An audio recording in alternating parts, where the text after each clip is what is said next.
ശരിയിലേക്കുള്ള പോക്കിൽ തെറ്റുകൾ സംഭവിച്ചാൽ ആ തെറ്റുകൾ തിരിച്ചറിയാനും അത് തിരുത്താനുമുള്ള ആർജവം ഇടതുപക്ഷ ജനാധിപത്യ മുന്നണിക്കുണ്ട് എന്നുള്ളതാണ് എന്നെ പോലുള്ളവരെ ഈ കൂട്ടായ്മയുടെ ഭാഗമായി നിൽക്കാൻ ഇപ്പോഴും പ്രേരിപ്പിക്കുന്നത്.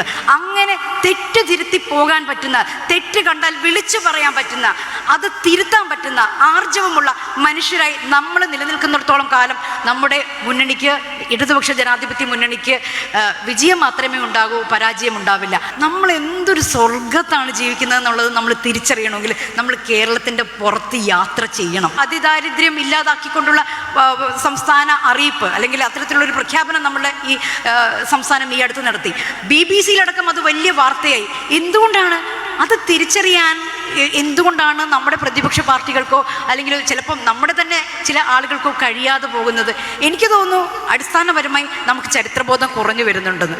എൻ്റെ അനിയത്തി ഒരു ദിവസം ജർമ്മനിയിൽ വെച്ചിട്ട് കുളിമുറിയിൽ ബോധരഹിതയായി വീണിട്ട് അവളുടെ ഭർത്താവ് അവളെ ബെഡിലൊക്കെ കൊണ്ടുവന്ന് കിടത്തുന്നു. എന്നിട്ട് ഇവർ ആശുപത്രിയിലേക്ക് ഡയൽ ചെയ്യുകയാണ്. അപ്പോൾ കുറച്ച് നേരത്തേക്ക് ബോധമില്ല, കുറച്ച് കഴിഞ്ഞ് വെള്ളമൊക്കെ കുറഞ്ഞപ്പോഴത്തേക്ക് ബോധം വന്നു, വെള്ളം കുടിച്ചു. അപ്പോൾ സംസാരിക്കുകയാണ്. അപ്പോൾ ആശുപത്രിയിൽ നിന്ന് പറയുകയാണ്, ജർമ്മനിയിലാണ്, ശരി നിങ്ങൾക്ക് അപ്പോയിൻമെൻറ്റ് 2-ാം മാസത്തിൽ, വിളിച്ചതിൻ്റെ 2-ാം മാസത്തിൽ, ഈ ബോധരഹിതയിൽ ഇപ്പം ബോധം വന്ന് കിടന്ന ആൾക്ക് 2-ാം മാസത്തിൽ നിങ്ങൾക്ക് വന്നിട്ട് ന്യൂറോ ഡിപ്പാർട്ട്മെൻറ്റിൽ വന്നിട്ട് ഡോക്ടറെ കാണാമെന്ന്. ഒന്ന് ആലോചിച്ച് നോക്കും, നമ്മുടെ നാട്ടിൽ നമ്മൾക്ക് ഒരു ബോധരഹിത പോയിട്ട് ഒരു തലയ്ക്കൊരു ചെറിയ ഇടിപ്പുണ്ടെങ്കിൽ, ഒരു കനം തോന്നിയാൽ നമ്മൾ അപ്പം തന്നെ വീട്ടിൽ നിന്ന് ഇറങ്ങി ഏറ്റവും അടുത്ത് ചിലപ്പം പബ്ലിക് ഹെൽത്ത് സെൻ്ററിലായിരിക്കും അല്ലെങ്കിൽ ഏറ്റവും അടുത്ത് ജില്ലാ ആശുപത്രിയിലായിരിക്കും പോകുന്നു, ഡോക്ടറെ കാണുന്നു. 1 മണിക്കൂറിനുള്ളിൽ 45 മിനിറ്റിനുള്ളിൽ നമ്മൾ മരുന്നും വാങ്ങി തിരിച്ചു വരുന്നു. ഒന്ന് ആലോചിച്ച് നോക്കും നമ്മുടെ മെഡിക്കൽ സൗകര്യങ്ങൾ. നമ്മളിപ്പോൾ പറയുന്നത് എന്താ, നമ്മുടെ ആശുപത്രി സംവിധാനത്തെക്കുറിച്ച് ഇവിടെ സിസ്റ്റം തകർന്നു പോയി എന്നൊന്നും അല്ല, ഞാൻ വിചാരിക്കുന്നില്ല. ഒരു സിസ്റ്റം തകർന്നു പോയിട്ടില്ല. നമുക്ക് അത്രയും സൗകര്യങ്ങളുണ്ട്. ആ സൗകര്യങ്ങൾ നമ്മൾ തിരിച്ചറിയുന്നില്ല എന്നുള്ളതാണ് പ്രശ്നം. ഒരു ആശുപത്രി കെട്ടിടം തകർന്നു വീഴുന്നത് കൊണ്ടോ അല്ലെങ്കിൽ അവിടെ ഏതെങ്കിലും ഒരു അത്യാസനയിൽ കിടന്ന നിലയിലുണ്ടായിരുന്ന ഒരു രോഗി ചിലപ്പോൾ മരിച്ചു പോകുന്നുണ്ടാകാം. പക്ഷെ ഒന്ന് ആലോചിച്ച് നോക്കൂ, കോടിക്കണക്കിന് മനുഷ്യർ വരുന്ന നമ്മളൊക്കെ താമസിക്കുന്ന ഈ സ്ഥലത്ത് ഏറ്റവും അടുത്ത്, നമ്മുടെ വീടിനോട് ഏറ്റവും അടുത്ത് ചേർന്ന ആശുപത്രികൾ ഉണ്ടാവുകയും നമുക്ക് കാണാൻ പാകത്തിന് ഡോക്ടർമാരുണ്ടാവുകയും ഒരു ആരോഗ്യ സംവിധാനം, നമ്മുടെ മക്കളെ പഠിപ്പിക്കാനുള്ള സ്കൂൾ വിദ്യാഭ്യാസ സൗകര്യങ്ങൾ, നമുക്ക് കറണ്ടിൽ കട്ടില്ലാതെ നമുക്ക് TV കാണാനോ വീട്ടിനകത്തിരിക്കാനോ പുറത്തിരിക്കാനോ ഇതിനൊക്കെയുള്ള സംവിധാനങ്ങൾ. എനിക്ക് തോന്നുന്നു ഇത് ലോകത്ത് എവിടെ പോയിട്ട് അനുഭവിക്കാനാകും കോടിക്കണക്കിന് വരുന്ന ഈ ജനങ്ങൾക്ക് ഈ സൗകര്യം. മുല്ലക്കര ചേട്ടൻ സംസാരിച്ചു കഴിഞ്ഞാൽ പിന്നെ പറയാൻ ഒന്നും ബാക്കിയില്ല എന്നുള്ളതാണ് ഒരു യാഥാർത്ഥ്യം. പക്ഷെ അദ്ദേഹം എന്നെ ഒരു കാര്യം ഓർമ്മിപ്പിച്ചു. സി കേശവൻ്റെ ജീവിതം തീർച്ചയായും ഒരു സിനിമ ഇതിവൃത്തമാണ് എന്ന കാര്യം. ഒരു കൊല്ലംകാരി എന്ന നിലയിൽ ഞാൻ എപ്പോഴും ആലോചിച്ചിരുന്ന ഒരു വിഷയം തന്നെയാണിത്. അദ്ദേഹം പറഞ്ഞ സമയത്താണ് ഒരുപക്ഷെ നിങ്ങളോട് ചെറുതായി ഒന്ന് ഷെയർ ചെയ്യണമെന്ന് ആലോചിച്ച ഒരു സംഗതി മനസ്സിലോടിയെത്തിയത്. സി കേശവൻ്റെ ഭാര്യ ശ്രീമതി വാസന്തി, അവർ ഇവിടെ കേരളകൗമുദിയുടെ സ്ഥാപകനായിരുന്ന CV കുഞ്ഞിരാമൻ്റെ മകളായിരുന്നു. അപ്പോൾ അദ്ദേഹം തന്നെ ജീവിത സമരത്തിൽ ഒരു സ്ഥലത്ത് പ്രസ്താവിച്ചിരിക്കുന്ന കാര്യമാണ്. അദ്ദേഹത്തിൻ്റെ ഭാര്യ അന്ന് ജാക്കറ്റൊക്കെ വന്നുകൊണ്ടിരുന്ന സമയം മാത്രമാണ് ബ്ലൗസ്. അപ്പോൾ ബ്ലൗസ് ഇട്ടിട്ട് പുള്ളിക്കാരത്തിൻ്റെ കേശവൻ്റെ ഭാര്യ പുറത്തിറങ്ങുമ്പോൾ സി കേശവൻ്റെ അമ്മ ചീത്ത പറയാറുണ്ടായിരുന്നു. പെണ്ണുങ്ങൾ ജാക്കറ്റൊക്കെ ഇട്ടിട്ട് ഇത് ആരെ കാണിക്കാൻ കൊണ്ടുപോകുന്നു എന്ന് പറഞ്ഞിട്ട്. അപ്പോൾ അദ്ദേഹത്തിൻ്റെ അമ്മ അന്ന് ജാക്കറ്റൊന്നും വിടാത്ത എന്താ പറയുക, അന്നത്തെ സ്ത്രീകളെ മാതിരി ഉള്ള ആളായിരുന്നു.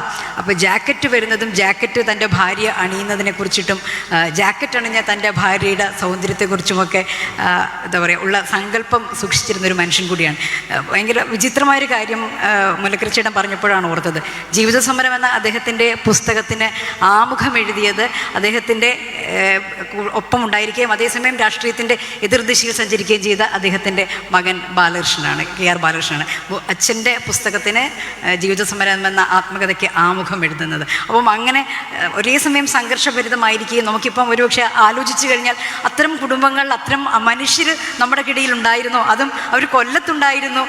അങ്ങനെ ഒരു മനുഷ്യൻ്റെ പേരിലുള്ള സ്ഥലത്താണ് നമ്മൾ കൂടി ഇരിക്കുന്നതെന്നൊക്കെ ആലോചിക്കുമ്പോൾ എന്തൊരു വൈവിധ്യമുള്ള, എന്തൊരു എന്താ പറയുക സ്നേഹമുള്ള, എന്തൊരു തരം ജനാധിപത്യ ബോധമുള്ള ഒരു സ്ഥലമാണ് നമ്മുടേത്, നമ്മുടെ ജില്ല എന്നൊക്കെ ആലോചിക്കുന്ന അതിൽ അഭിമാനം കൊള്ളുന്നു നിങ്ങളോടൊപ്പം ഞാനും.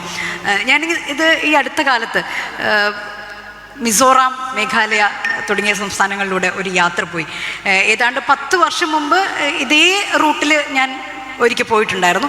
വീണ്ടും അതേ റൂട്ടിൽ തന്നെ ഈ അടുത്ത കാലത്തും പോയി. അപ്പോൾ മേഘാലയയിൽ ഒരു ഇൻ്റർനാഷണൽ കോൺഫറൻസ് ഓൺ വാട്ടർ അതിൽ സംബന്ധിക്കാൻ വേണ്ടിയിട്ടാണ് പോയത്. അപ്പം ഞാൻ ചെയ്തിട്ടുള്ള, നമ്മുടെ സംസ്ഥാന സർക്കാരിന് വേണ്ടി ചെയ്തിട്ടുള്ള ഒരു വെള്ളത്തെ സംബന്ധിച്ച്, നദികളെ സംബന്ധിച്ചിട്ടുള്ള മീനച്ചിലാറിനെ, കോട്ടയത്തെ മീനച്ചിലാറിനെ അധികരിച്ചുണ്ടായിട്ടുള്ള ഒരു ഡോക്യുമെൻ്ററി അവിടെ പ്രദർശിപ്പിക്കാനാണ് പോയത്. അപ്പം 10 വർഷം മുമ്പ് ഞാൻ മേഘാലയത്തിൽ പോയ സമയത്ത് അവിടെ പോയ ചില ഗ്രാമങ്ങളിലൂടെ ഇത്തവണ വീണ്ടും പോയി. ഭയങ്കര അത്ഭുതപ്പെടുത്തുന്ന ഒരു കാര്യം, അവിടുത്തെ ആ ഗ്രാമീണർ പറയുകയാണ്, അവർക്ക് പൈപ്പിൽ വെള്ളം കിട്ടിയിട്ടില്ല. 10 വർഷം മുമ്പും അവർ ഇതേ കാര്യം എന്നോട് പറഞ്ഞു. ഞങ്ങൾ വെള്ളത്തിന് വേണ്ടിയിട്ട് കാത്തിരിക്കുകയാണ്, ഞങ്ങൾക്ക് ഇപ്പോൾ ഉടൻ പൈപ്പിൽ വെള്ളം എത്തും. 10 വർഷത്തിന് ശേഷം ഞാൻ അവിടെ എത്തുന്ന സമയത്തും ആ മനുഷ്യർ പറയുകയാണ്, ഞങ്ങൾ വെള്ളം എത്താതിരിക്കില്ലല്ലോ. അപ്പോൾ ഞാനിങ്ങനെ സ്വാഭാവികമായും ചോദിച്ചു, നമ്മൾ ഭയങ്കര സമരോത്സുകരായ മനുഷ്യരല്ലേ, വെള്ളത്തിന് വേണ്ടിയിട്ട് 10 വർഷമൊക്കെ കാത്തിരിക്കുക, എന്താ നിങ്ങൾ സമരം ചെയ്യാത്തത്? അതിൻ്റെ ആവശ്യമില്ല, വെള്ളം എത്തും എന്ന പ്രതീക്ഷയിൽ ഇരിക്കുന്ന മനുഷ്യരാണ്. ഞാൻ വിചാരിക്കുന്നത്, ശരിക്കും പറഞ്ഞുണ്ടല്ലോ, നമ്മൾ എന്തൊരു സ്വർഗത്താണ് ജീവിക്കുന്നത് എന്നുള്ളത് നമ്മൾ തിരിച്ചറിയണമെങ്കിൽ നമ്മൾ കേരളത്തിൻ്റെ പുറത്ത് യാത്ര ചെയ്യണം. യാതൊരു സംശയമില്ല. നമ്മുടെ മക്കളേക്ക് ഇന്ത്യയുടെ ഈ എന്താ പറയുക, പല സംസ്ഥാനങ്ങളിലൂടെയും, മധ്യപ്രദേശിലൂടെയും ഗുജറാത്തിലൂടെയും ഈ പറയുന്ന രാജസ്ഥാനും അല്ലെങ്കിൽ തെലങ്കാനയിലൂടെയൊക്കെ ഒന്ന് അവർ ട്രെയിനിൽ യാത്ര ചെയ്ത് വരുമ്പോൾ മനസ്സിലാകും. ഇവിടെ മധ്യപ്രദേശിൽ ഞാൻ ഒരു സമയത്ത് പോകുന്ന കാലത്ത് ഭയങ്കര പവർ കട്ടാണ്. അടുത്ത ഒരു കാലത്ത് മണിപ്പൂരിലും നാഗാലാൻഡിലും യാത്ര ചെയ്യുന്ന സമയത്ത് കണ്ടിന്യൂസ് ആയിട്ടുള്ള പവർ കട്ടായിരുന്നു. അപ്പോൾ ഫോണ് ചാർജ് ചെയ്യാനും ലാപ്ടോപ്പ് ഒന്ന് ചാർജ് ചെയ്യാൻ പോലും നിവൃത്തിയില്ല. അത്രമാത്രം നീണ്ട പവർ കട്ടുകളാണ്. നമ്മളിവിടെ 1 മണിക്കൂർ, അരമണിക്കൂർ പവർ കട്ട് ഉണ്ടെങ്കിൽ നമ്മൾ എന്താ പറയുക, ഭയങ്കര വികാര വിക്ഷോഭം കണ്ട് പത്രത്തിലൊക്കെ വലിയ പ്രസ്താവനകൾ, മാധ്യമപ്രവർത്തകർ അതാണ് ഏറ്റവും വലിയ സംഭവം എന്ന് പറഞ്ഞിട്ട് അത് വലിയ വാർത്തയാക്കും. ഞാൻ പറഞ്ഞു, ഇതെന്തൊരു സ്ഥലമാണെന്നറിയാമോ? ഈ സ്ഥലത്ത് ജീവിക്കാൻ ഭാഗ്യം ചെയ്ത മനുഷ്യരാണ് നമ്മളെന്നുള്ള കാര്യത്തിൽ യാതൊരു തർക്കവുമില്ല. എൻ്റെ അനിയത്തി ജർമ്മനിയിലാണ് ജോലി ചെയ്യുന്നത്. എൻ്റെ നാത്തൂൻ, ഭർത്താവിൻ്റെ സഹോദരി അമേരിക്കയിലാണ്. ഇവർ രണ്ടുപേരും പറഞ്ഞൊരു കാര്യം കൂടി ഞാനൊന്ന് ഷെയർ ചെയ്തോട്ടെ. എൻ്റെ അനിയത്തി ഒരു ദിവസം ജർമ്മനിയിൽ വെച്ചിട്ട് കുളിമുറിയിൽ ബോധരഹിതയായി വീണിട്ട് അവളുടെ ഭർത്താവ് അവളെ ബെഡിലൊക്കെ കൊണ്ടുവന്ന് കിടത്തുന്നു. എന്നിട്ട് ഇവർ ആശുപത്രിയിലേക്ക് ഡയൽ ചെയ്യുകയാണ്. അപ്പോൾ കുറച്ച് നേരത്തേക്ക് ബോധമില്ല, കുറച്ച് കഴിഞ്ഞ് വെള്ളമൊക്കെ കുറഞ്ഞപ്പോഴത്തേക്ക് ബോധം വന്നു, വെള്ളം കുടിച്ചു. അപ്പോൾ സംസാരിക്കുകയാണ്. അപ്പോൾ ആശുപത്രിയിൽ നിന്ന് പറയുകയാണ്, ജർമ്മനിയിലാണ്, ശരി, നിങ്ങൾക്ക് അപ്പോയിൻമെൻറ്റ് 2-ാം മാസത്തിൽ, വിളിച്ചതിൻ്റെ 2-ാം മാസത്തിൽ, ഈ ബോധരഹിതയിൽ ഇപ്പം ബോധം വന്ന് കിടന്ന ആൾക്ക് 2-ാം മാസത്തിൽ നിങ്ങൾക്ക് വന്നിട്ട് ന്യൂറോ ഡിപ്പാർട്ട്മെൻറ്റിൽ വന്നിട്ട് ഡോക്ടറെ കാണാമെന്ന്. ഒന്ന് ആലോചിച്ച് നോക്കൂ, നമ്മുടെ നാട്ടിൽ നമ്മൾക്ക് ഒരു എന്താ പറയുക, ബോധരഹിത പോയിട്ട് ഒരു തലയ്ക്കൊരു ചെറിയ ഇടിപ്പുണ്ടെങ്കിൽ, ഒരു കനം തോന്നിയാൽ നമ്മൾ അപ്പം തന്നെ വീട്ടിൽ നിന്ന് ഇറങ്ങി ഏറ്റവും അടുത്ത് ചിലപ്പം പബ്ലിക് ഹെൽത്ത് സെൻ്ററിലായിരിക്കും, അല്ലെങ്കിൽ ഏറ്റവും അടുത്ത ജില്ലാ ആശുപത്രിയിലായിരിക്കും പോകുന്നു, ഡോക്ടറെ കാണുന്നു. 1 മണിക്കൂറിനുള്ളിൽ, 45 മിനിറ്റിനുള്ളിൽ നമ്മൾ മരുന്നും വാങ്ങി തിരിച്ചു വരുന്നു. ഞാൻ എൻ്റെ നാത്തൂൻ്റെ ഭർത്താവിന് അമേരിക്കയിൽ നിന്ന് നാട്ടിൽ വന്ന സമയത്ത് ഒരു ചെറിയ നെഞ്ച് വേദന ഉണ്ടാകുന്നു. ഒരു രാത്രി 2 മണിക്കാണ് നെഞ്ചുവേദന ഉണ്ടാകുന്നത്. അപ്പോൾ പുള്ളിക്കാരനൊരു ഹൃദയ സംബന്ധമായ അസുഖം നേരത്തെ വന്നതുകൊണ്ട് അദ്ദേഹം ഒന്ന് ആശങ്കാകുലനായി അദ്ദേഹത്തെ തൊട്ടടുത്ത ക്ലിനിക്കിലേക്ക് കൊണ്ടുപോകുന്നു. ഏതാണ്ട് ഒരു അരമണിക്കൂറിനുള്ളിൽ അദ്ദേഹത്തിൻ്റെ ഇത് നോക്കുന്നു, ECG നോക്കുന്നു, കുഴപ്പമില്ല, അത് എന്തോ ഗ്യാസ് ട്രബിൾ ആണെന്ന് പറയുന്നു. ഏതാണ്ട് 140 രൂപ 150 രൂപ ECG എടുത്തതിന് കൊടുക്കുന്നു, തിരിച്ച് വീട്ടിലേക്ക് എത്തുന്നു. അപ്പോൾ അദ്ദേഹം കൂടി പറയുകയാണ്, അവിടെ എന്തോ വലിയ സോഫ്റ്റ്വെയർ എഞ്ചിനീയർ ആയിട്ടുള്ള ആളാണ്.